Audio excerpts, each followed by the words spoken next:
नमस्कार साथियों, मैं हर्ष आपका स्वागत करता हूं। हिमाचल प्रदेश जीके के इस सेशन में आज हम डिस्कस करेंगे हिमाचल प्रदेश के इम्पोर्टेंट जीके के क्वेश्चंस, जो कि आपके हर एक एग्ज़ाम के लिए इम्पोर्टेंट रहेंगे।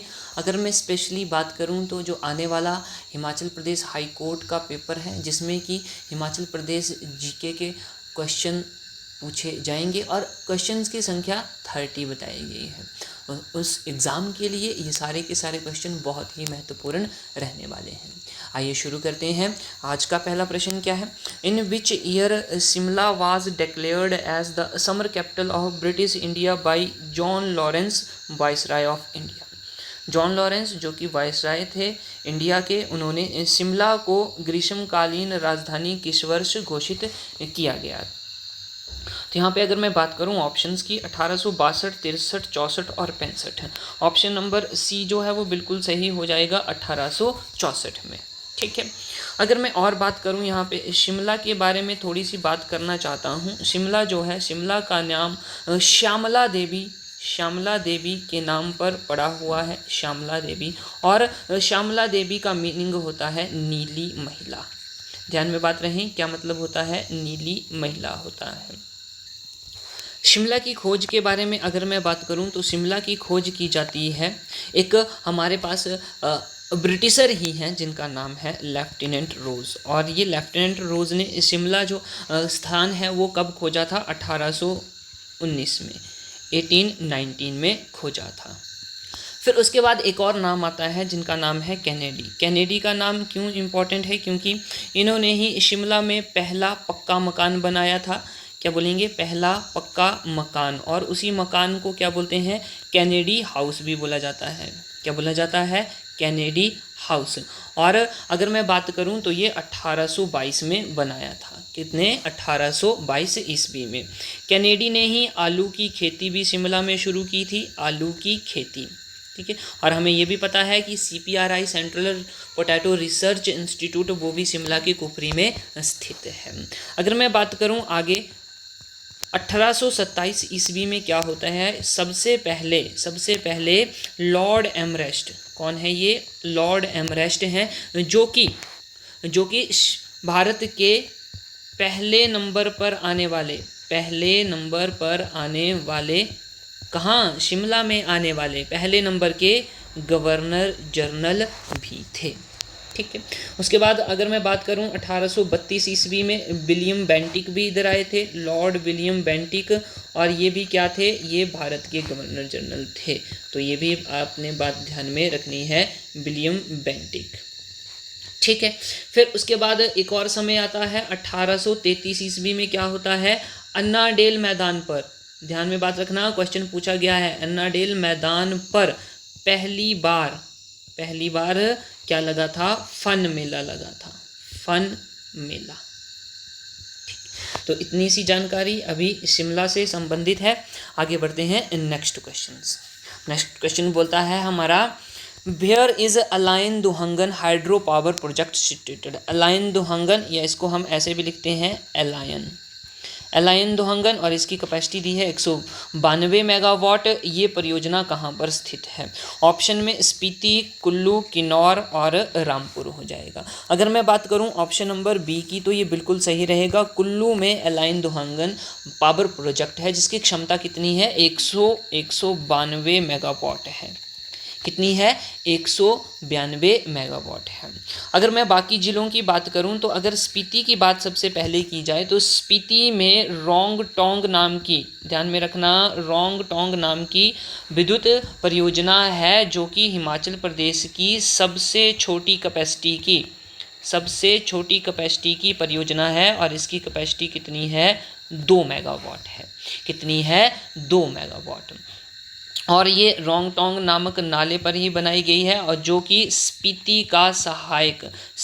नदी का सहायक है, या हम बोलेंगे स्पीति नदी की सहायक नदी है। कौन सी? रोंगटोंग। उसी तरह किन्नौर में बात करूं तो किन्नौर में ही इसी नाम से इस तरह के नाम से ही एक परियोजना है जिसका नाम है शोंगटोंग। इसमें बहुत ही कन्फ्यूज़न होता है, आपने ध्यान में रखना है। रोंगटोंग, रोंगटोंग कहाँ पे है? स्पीति में है, जबकि सोंगटोंग की बात करेगा तो वो किन्नौर जिला में आएगी। इसको सोंगटोंग करछम परियोजना भी बोला जाता है। अगर मैं इसकी कैपेसिटी की बात करता हूँ तो ये 450 मेगावाट की कैपेसिटी की है, जो कि सतलुज नदी पर बनी हुई है। नदी का नाम क्या है? सतलुज नदी है। देखो ये सारी की सारी जानकारी आपके लिए बहुत ही इम्पॉर्टेंट है। ऑलराइट, आगे रामपुर की बात करूं। रामपुर, पहली बात ये शिमला जिला में आता है, रामपुर स्थान शिमला जिला में आता है। और रामपुर नामक एक जल परियोजना भी है, जल विद्युत परियोजना भी है, रामपुर परियोजना जिसको हम बोलेंगे। अगर मैं बात करूं इसके मेगावाट की क्षमता की तो ये 412 मेगावाट की क्षमता की है। और ये भी कौन सी नदी पर बनी हुई है? सतलुज नदी पर बनी हुई है। और इस परियोजना का जो संचालन है वो सतलुज जल निगम लिमिटेड करता है, सतलुज जल विद्युत निगम लिमिटेड। ये बात आप ध्यान में रखिएगा। इसी क्वेश्चन में इतनी जानकारी। आगे बढ़ते हैं तीसरे क्वेश्चन पर। रामपुर टाउन किस नदी के बाएं तट पर है? लेफ्ट साइड में किस नदी के? तो देखो रामपुर के साथ एक ही नदी बहती है और उसका नाम है सतलुज। ऑप्शन नंबर ए जो है वो सही हो जाएगा इस प्रश्न के लिए, ध्यान में बात रखिएगा। आगे बढ़ते हैं। Which is the state animal of Himachal? ये बहुत ही आसान प्रश्न है, हालांकि ऐसे क्वेश्चन भी पूछे जाते हैं। और जब मैंने एग्ज़ाम दिया था हाई कोर्ट का तब भी ये क्वेश्चन पूछा गया था। स्टेट एनिमल कौन है? बोलेंगे कस्तूरी मृग, नहीं जी। स्नो लेपर्ड, हाँ जी स्नो लेपर्ड बिल्कुल सही हो जाएगा। बाकियों की बात कर लें, जैसे कि हम बात करते हैं हिमाचल प्रदेश का स्टेट वर्ड कौन सा है? स्टेट वर्ड नाम आता है वेस्टर्न ट्रैगोपॉन, वेस्टर्न ट्रैगोपॉन, ये आप ध्यान में रखिएगा। फिर एक और क्वेश्चन पूछ लेता है कि स्टेट ट्री कौन सा है हिमाचल प्रदेश का? तो वो आ जाता है देवदार, आ जाता है देवदार, स्टेट ट्री हो जाता है। अगर मैं बात करूं स्टेट स्पोर्ट की को नेशनल सॉरी माफ़ करना, राजकीय खेल कौन सा है? तो वो आ जाता है वॉलीबॉल आ जाता है।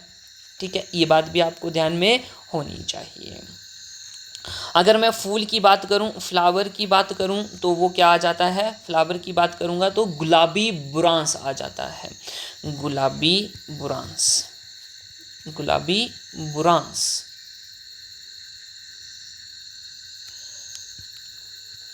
गुलाबी बुरांस इसका सही आंसर हो जाएगा। ये क्या है? स्टेट फ्लावर है।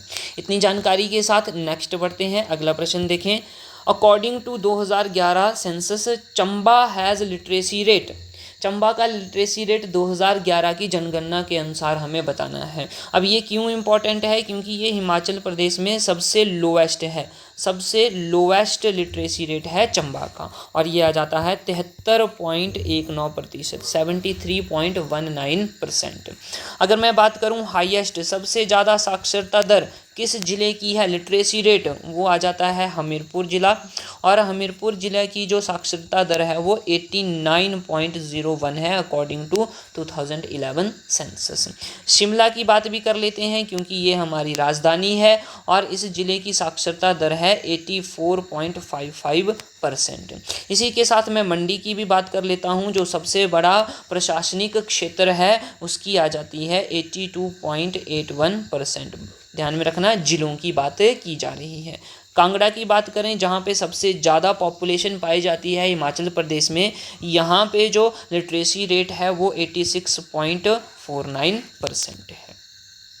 तो ये बात आप सारे के सारे ध्यान में रखिएगा। अगला प्रश्न बढ़ते हैं। How many domestic airports are there in Himachal Pradesh? Himachal Pradesh में कितने घरेलू हवाई अड्डे हैं? तो आ जाएगा आंसर 3 आ जाएगा, ऑप्शन नंबर बी सही हो जाएगा। अब ये 3 कौन कौन से हैं? सबसे पहले मैं बात करता हूँ कांगड़ा जिले में जो स्थित है, जिसका नाम है गग्गल एयरपोर्ट। क्या नाम है? गग्गल एयरपोर्ट है। फिर अगला जो है वो कुल्लू जिला में आ जाता है और जिसका नाम है भुंतर एयरपोर्ट, भुंतर एयरपोर्ट। और तीसरे नंबर का है जो कि शिमला जिला में है और इसका नाम है जुब्बलहट्टी। क्या है? जुब्बलहट्टी एयरपोर्ट। इसको भी आप ध्यान में रखिएगा।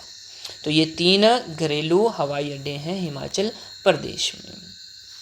आगे बढ़ते हैं, नेक्स्ट है, अकॉर्डिंग टू 2011 सेंसस 2011 जनगणना अनुसार हिमाचल प्रदेश में सबसे अधिक शहरी जनसंख्या वाला जिला कौन सा है। ऐसा जिला बताना है जहाँ पे सबसे ज़्यादा लोग शहरों में रहते हैं। इसका सही आंसर हो जाएगा ऑप्शन नंबर डी, शिमला सबसे बड़ा जिला हो गया जहाँ पे कि अर्बन पॉपुलेशन, शहरी जनसंख्या रहती है।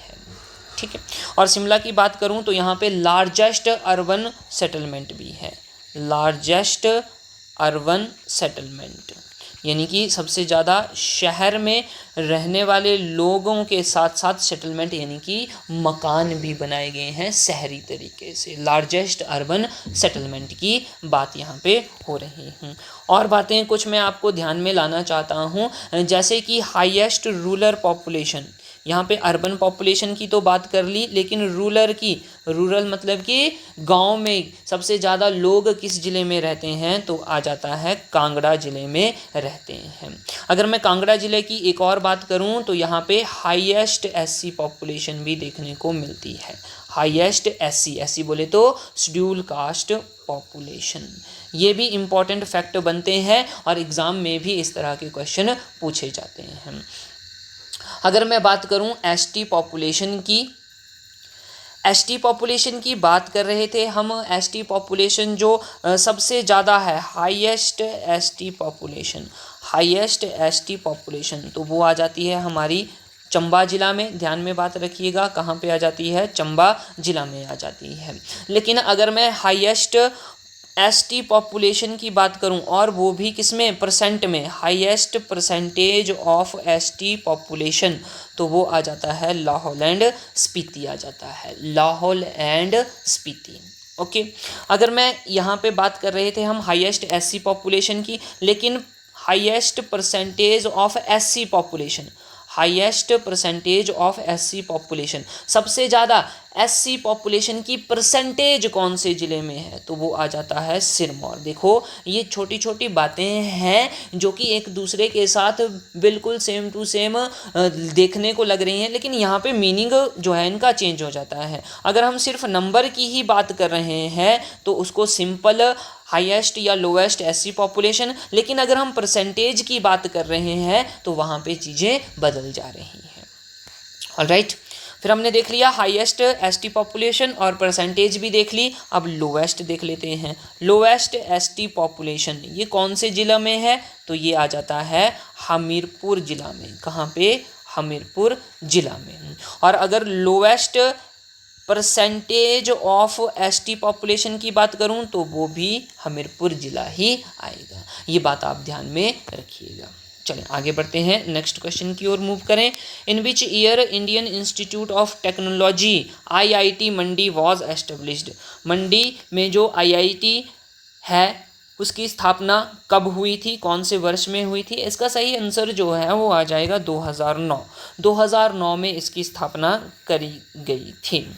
अगर मैं और बात बताऊं कि ये जो मंडी में कौन से स्थान पर स्थित है, तो कमांद नाम की जगह पे आईआईटी स्थित है मंडी में। और यूनिवर्सिटी की बात करूं, सबसे पहले आ जाती है एचपीयू, जो कि कहाँ पे है, समर हिल शिमला में है। और इसकी एस्टेब्लिशमेंट कब होती है, 1970 में इसकी एस्टेब्लिशमेंट होती है। इसके जो पहले वाइस चांसलर थे, फर्स्ट वाइस चांसलर, वो कौन थे, वो थे आर.के. सिंह। अगर इनका पूरा नाम मैं लिखना चाहूँ तो आ जाएगा रामकरण सिंह। उसके बाद एक और famous university doctor by S Parmar university, और इसको हम क्या बोलते हैं, doctor by S Parmar agriculture and horticulture university. वो कहाँ पे है, ये नेरी में है। नेरी कहाँ पे है, सॉरी माफ़ करना भाई, नौनी आएगा इधर। कहाँ पे है, नौनी में है। नौनी आप ध्यान में रखिएगा। ओके, नौनी कौन से ज़िले में है, ये तो सोलन ज़िले में है। इसकी एस्टेब्लिशमेंट कब की गई थी, तो 1985 में इसकी एस्टेब्लिशमेंट हुई थी। उसके बाद इम्पॉर्टेंट आ जाता है CSK HP एग्रीकल्चर यूनिवर्सिटी, और ये कहाँ पे है, ये पालमपुर में है। पालमपुर कौन से ज़िले में पड़ जाता है, हम बोलेंगे कांगड़ा ज़िले में पड़ेगा। और इसकी एस्टेब्लिशमेंट होती है 1978 में, 1978 में। उसी तरह हमारे पास CU सेंट्रल यूनिवर्सिटी आ जाती है, जो कि कहाँ पे है, कांगड़ा ज़िले में है। धर्मशाला की अगर हम बात करें तो बिल्कुल ठीक रहेगा, धर्मशाला में है ये। और इसकी एस्टेब्लिशमेंट कब होती है, ये 2009 में होती है। उसी के साथ NIT हमीरपुर भी आ जाता है। NIT Hamirpur national institute of technology, इसकी स्थापना होती है 2002 में। 2002 से पहले इसको क्या बोला जाता था, REC बोला जाता था, रीजनल इंजीनियरिंग कॉलेज बोला जाता था। और इसकी स्थापना कब हुई थी, 1886 में हुई थी। ये भी बात ध्यान में रखने वाली है।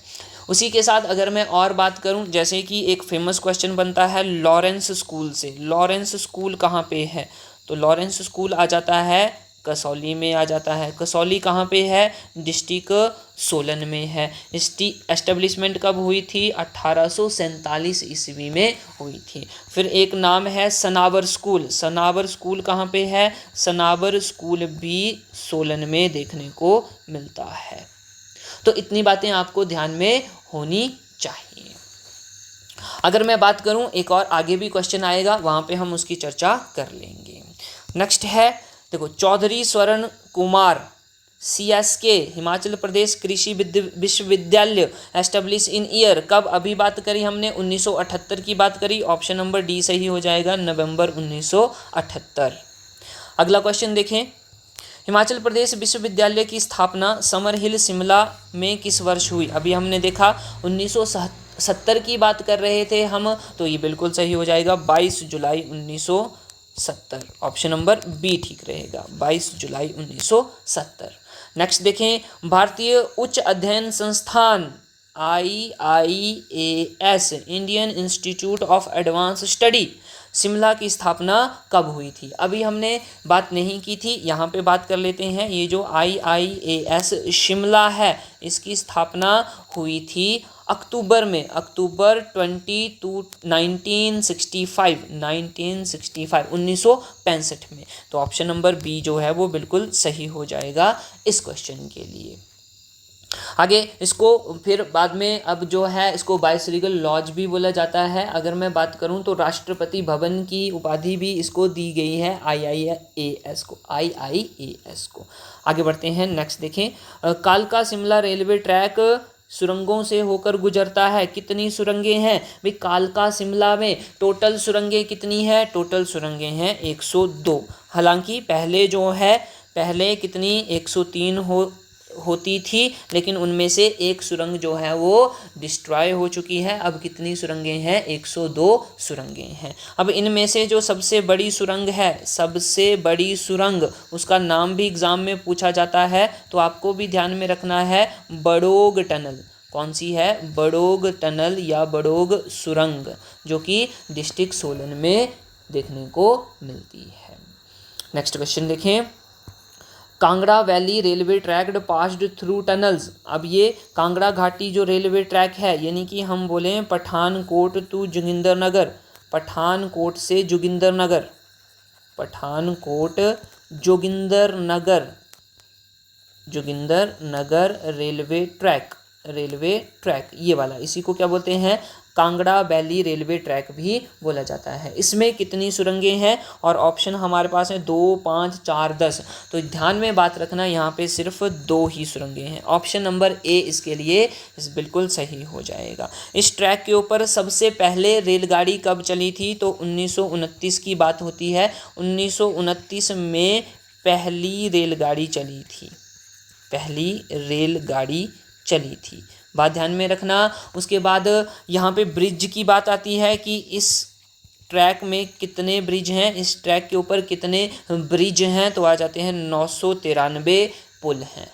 और इसकी टोटल लेंथ की अगर मैं बात करूं तो टोटल लेंथ आ जाएगी 113 किलोमीटर। कितनी है भाई, 113 किलोमीटर है। अगर मैं इस रेलवे ट्रैक की बात करूं तो ये जो रेलवे ट्रैक है ये narrow narrow gauge railway track है।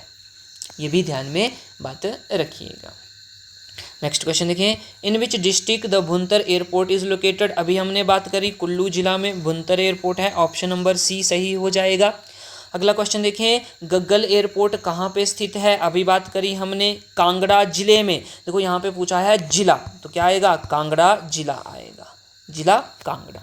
अगला प्रश्न देखें, who built Hadimba temple in Manali. Manali में हडिम्बा देवी का टेम्पल किसने बनवाया और समय दिया है 1553। यहाँ से बात पता लग गई कि 1553 में मनाली का हडिम्बा देवी मंदिर बनवाया गया था। किसके द्वारा बनवाया गया था, ऑप्शन नंबर डी सही हो जाएगा, राजा बहादुर सिंह द्वारा। किसके द्वारा, राजा बहादुर सिंह द्वारा। ठीक है, क्या ये बात ठीक हो गई। आप बोलेंगे हाँ जी बिल्कुल ठीक है। चलिए अगला प्रश्न देखते हैं। आगे बढ़ने से पहले हम कुल्लू के कुछ और मंदिरों की बात करते हैं, जो कि देखो मनाली में बात करें तो मनाली में हमें मनु मंदिर भी देखने को मिलता है। फिर ये जो हडिम्बा देवी टेम्पल है, हडिम्बा देवी टेम्पल के पास में ही घटोत्कच मंदिर भी है। कौन है, घटोत्कच, घटोत्कच मंदिर। अभी घटोत्कच कौन थे, ये माता हडिम्बा का पुत्र था, और माता हडिम्बा जो हैं वो किसकी पत्नी थी, भीम की। पांडवों में से एक भीम जी हैं जिनकी पत्नी थी हडिम्बा देवी, और इनके पुत्र का नाम क्या था, घटोत्कच था। ये भी बात आपको ध्यान में रखनी चाहिए। कुल्लू के मंदिरों की अगर हम बात कर रहे थे तो यहाँ पे मणिकर्ण मंदिर बहुत ही फेमस है, ये देखने को मिलता है। अगर मैं बात करूँ परशुराम मंदिर यहाँ पे देखने को मिलता है, और परशुराम मंदिर किस क्षेत्र में है, निर्मंड क्षेत्र में है, निर्मंड स्थान पर है। उसके बाद मलाना में मंदिर है, और मलाना जो है ये भारत का या विश्व का सबसे पुराना लोकतंत्र माना जाता है मलाना में। और मलाना जो है वो कौन से देवता से संबंधित है, जामलू देवता से। प्रश्न एग्जाम में पूछा जाता है कि जामलू देवता हैं उनको किस ऋषि के नाम से जाना जाता है। तो ध्यान में बात रखना, ये है ऋषि जमदग्नि। कौन है, ऋषि जमदग्नि है। ऑलराइट जी, आगे बढ़ते हैं। अगला प्रश्न देखते हैं, what is the height of Shimla above sea level. Shimla की हाइट कितनी है समुद्र तल से। तो यहाँ पे ऑप्शन नंबर ए जो है वो बिल्कुल सही हो जाएगा, 2205 मीटर, 2205 मीटर। अगला प्रश्न देखें, how many district are there in Himachal Pradesh. सभी को पता है भाई 12 जिले हैं। आगे बढ़ते हैं, Shrimati Sheila Kaul was the first dash of HP। Himachal Pradesh में शीला कौल जो हैं वो सबसे पहली क्या थी। क्या वो वुमेन गवर्नर थी, वुमेन पुलिस ऑफिसर थी, वुमेन चीफ सेक्रेटरी थी, या फिर वुमेन चीफ जस्टिस थी। ऑप्शन नंबर ए जो है वो ठीक रहेगा, वुमेन गवर्नर। चलिए आगे बढ़ते हैं। यहाँ पे है किबुजना, तानमू, ग्युंडी किस नदी की सहायक नदियाँ हैं। ये देखिएगा बहुत ही इम्पोर्टेंट या अलग से एक प्रश्न आया हुआ है।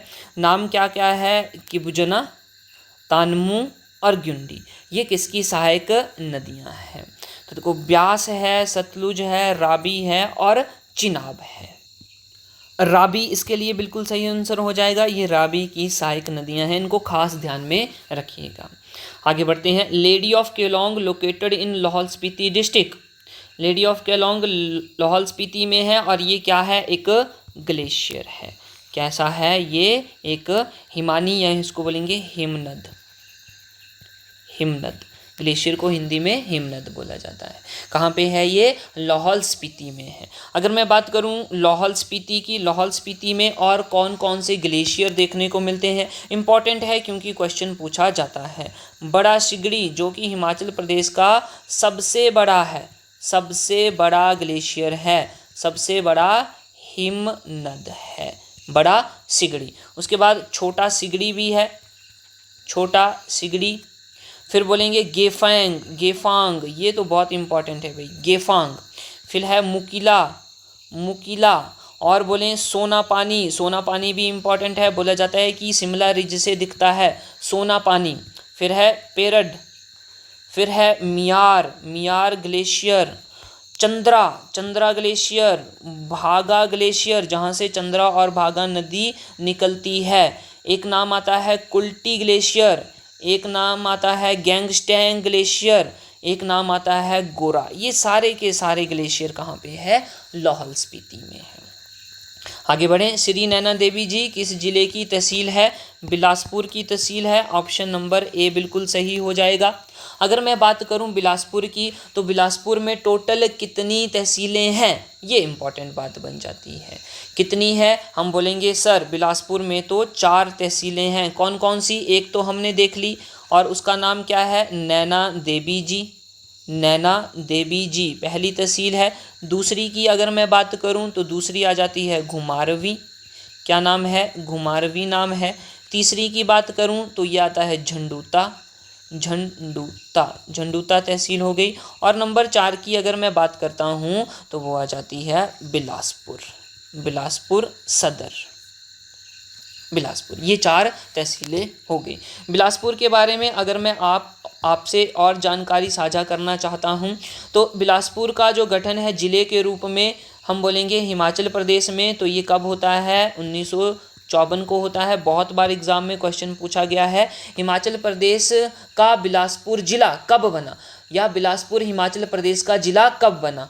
1954 की बात होती है। अगर मैं बात करूं बिलासपुर का टोटल एरिया कितना है, क्षेत्रफल कितना है? 1167 किलोमीटर स्क्वायर है। अगर मैं यहाँ पे पॉपुलेशन डेंसिटी की बात करूँ, पॉपुलेशन डेंसिटी यानी कि जनसंख्या घनत्व की, तो 327 व्यक्ति प्रति किलोमीटर वर्ग में रहते हैं। सेक्स रेशो की बात करता हूँ, सेक्स रेशो यहाँ की 981 है।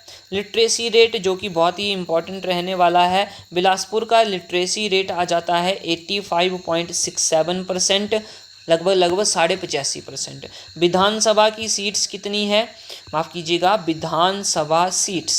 विधानसभा की सीट्स कितनी है? तो यहाँ पे हमें 4 विधानसभा की सीट्स देखने को मिलती हैं। उसके बाद अगर मैं बात करता हूँ सब तहसील की, सब तहसील कितनी है यहाँ पे?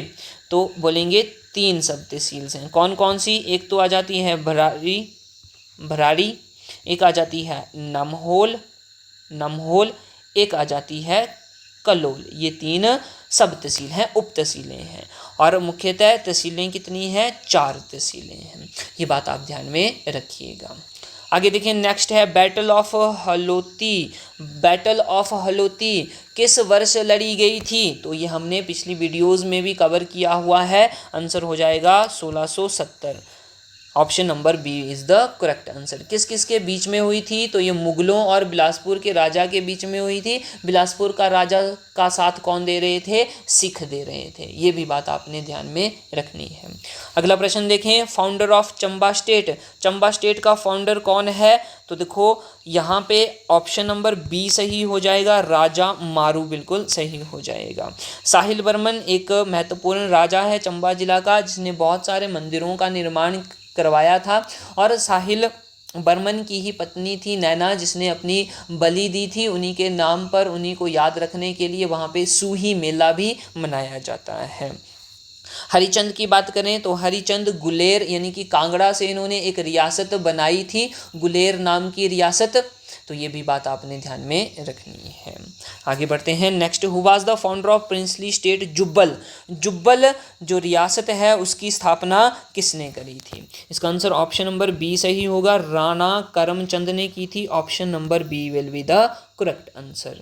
आगे बात करते हैं, doctor Y S Parmar university of forestry and horticulture was established in. तो अभी हमने बात करी थी 1985 की बात करी, जब doctor Y S Parmar university की स्थापना हुई थी 1985।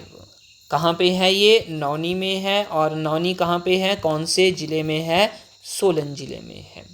अगला प्रश्न देखें, doctor Y S Parmar university ये कहाँ पे लोकेटेड है? ये नौनी में लोकेटेड है। ऑप्शन नंबर बी इसके लिए सही रहेगा।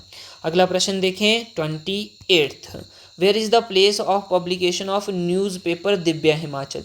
दिव्य हिमाचल का प्रकाशन स्थल कहाँ पे है? तो ये धर्मशाला में है। ऑप्शन नंबर डी ध्यान में रखिएगा, दिव्य हिमाचल। आगे बढ़ें, नेक्स्ट क्वेश्चन देखते हैं। Okay, Kahluri language is spoken in which area? Kahluri भाषा किस क्षेत्र में बोली जाती है? भाई इसका सही आंसर हो जाएगा बिलासपुर में। कहलूर रियासत बिलासपुर में, कहलूरी लैंग्वेज बिलासपुर में। ठीक है, आगे बढ़ते हैं। अगला प्रश्न, Gujjars are the descendants of? Gujjar किसके वंशज माने जाते हैं? इंपॉर्टेंट क्वेश्चन है, ये भी एग्जाम में पूछा गया है। क्या हुण, आर्य, किरात या खनेट्स? इसका जो सही आंसर हो जाएगा वो ऑप्शन नंबर बी हो जाएगा, आर्य, क्योंकि आर्य ही मध्य एशिया से आए हैं और गुज्जर जो हैं वो भी माना जाता है कि वो मध्य एशिया के ही निवासी थे। यानी कि जब आर्य आए थे तो आर्यों में से ही एक गुज्जर नाम के जो हम बोलेंगे प्रजाति देखने को मिलती है जिनको गुज्जर बोला जाता है। ऑप्शन नंबर बी इस प्रश्न के लिए सही होगा। ये थे हमारे आज के क्वेश्चंस और मैं ये 100% आपको विश्वास दिलाता हूँ कि इसी तरह के क्वेश्चन आपके एग्जाम में भी आएंगे। अगर मैं स्पेशली हाई कोर्ट की बात करता हूँ, क्योंकि हम एक क्वेश्चन का पूरे डिटेल एनालिसिस कर रहे हैं, सभी ऑप्शन के बारे में बात कर रहे हैं और यहाँ से 100% आपको हेल्प मिलेगी आपके एग्जाम में। इसी तरह की वीडियोस के लिए बने रहें हमारे साथ। हमारे चैनल को सब्सक्राइब जरूर करें और वीडियो को शेयर करें। मिलते हैं नेक्स्ट वीडियो में। जय हिंद।